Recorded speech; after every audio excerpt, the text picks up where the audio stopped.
Hey, if you've been wondering, is there a theme to all of this? There is.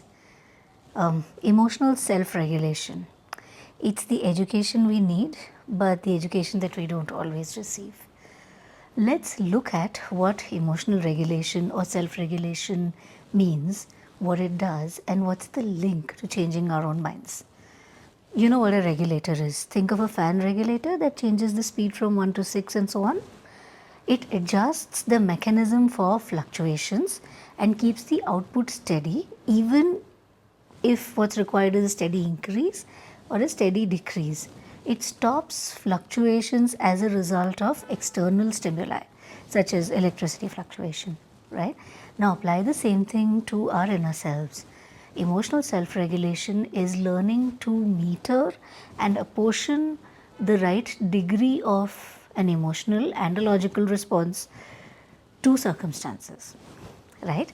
Let's review the ideas so far and look at how does that fit into emotional regulation, and look at how that allows us to regulate, invite nuance, and be more open to changing our own minds. Remember the emotion wheel? Yeah. So if I know that I have the option to regulate, I can feel varying degrees of any emotion. Take anger, for example. What do we typically do? I'm angry at this, I'm angry at traffic, I'm angry at, about that situation, that person, everything. But if I regulated and if I thought about it, I'll realize that I'm annoyed at that person who cut me off in traffic. 10 minutes later, I've forgotten about the incident. I'm frustrated, so it's slightly longer than annoyance, at, say, traffic management in the city. I'm feeling provoked by some random online comment by a stranger. But I am furious about a personal comment made by a relative about my appearance at a wedding. Yeah, same situation, but different varying reactions.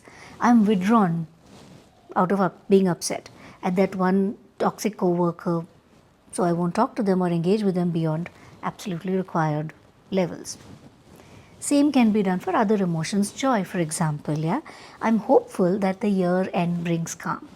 I'm dancing inside because I don't have any more social engagements for the rest of this evening. I'm thrilled about the progress that I'm making on my piano lessons. I'm deeply enjoying the power that the creativity of my new project is allowing me, and I'm proud of the efforts that I've made in the last year taking calculated risks.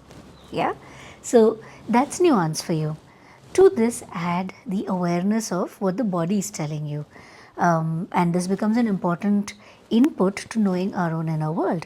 So, is there stress that's causing pain in some part of the body, or am I tired because I'm lacking good quality rest? So, really, to ask ourselves a question: what is my body telling me about the state of my mind?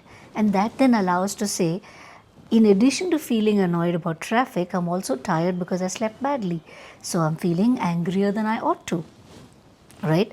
Now add to that catching our own biases, fallacies, cognitive distortions, the various ways in which our brain, which is honestly a great pattern identifying machine, often gives us wrong input. At this point, I have two references. So like I said earlier, this series is more of an introduction and a gateway for you to explore further.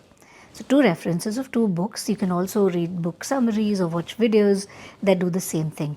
The first book I want to recommend is Thinking Fast and Slow by Daniel Kahneman. He talks about many things. The couple of things that stand out for me: one, systems 1 and systems 2 thinking. System 1 thinks fast and system 2 is measured slow thinking. We need both, but we can use more systems 2 thinking in situations where we end up using pattern recognition. Another concept that was useful for me is to recognize that we have an remembering self and an experiencing self. Now, the experiencing self is what we need more of, and we end up using the remembering self, who's really a great storyteller, who'll say that every time I wash my clothes, it starts raining, right? It's a story we're telling ourselves. Yeah. So, in addition, there are lots of biases, heuristics, etc., that the book talks about. The second one is Clear Thinking by Shane Parrish. Now, Shane Parrish runs this exceptional Farnham Street blog. For me, this quote that says, between stimulus and response, there is a space. The quote goes on to say more things, but just to recognize that situations happen, I have the option to respond. If I just increase the space between the two, I'd make different responses, is very powerful. Now, change is scary, it's hard, but it's relatively more acceptable, non threatening, possibly even welcome when it's A, it's gradual, and B, I have a feeling that I have more control over the situation. I have more levers that I can turn in any situation. So, what can you do to give yourself that power? Yeah. With that, let me invite you to further exploring what emotional regulation means to you. And as always, further resources, links are available in the comments below. We move on to another series of conversations about relational intelligence. And the reason for that is all of this doesn't exist in a vacuum of me, myself. It's in relation to other people that and other situations that we run into trouble, right? So, we're going to explore some of those tools and techniques over the next few conversations. But in the meantime, go ahead, regulate, regulate, regulate.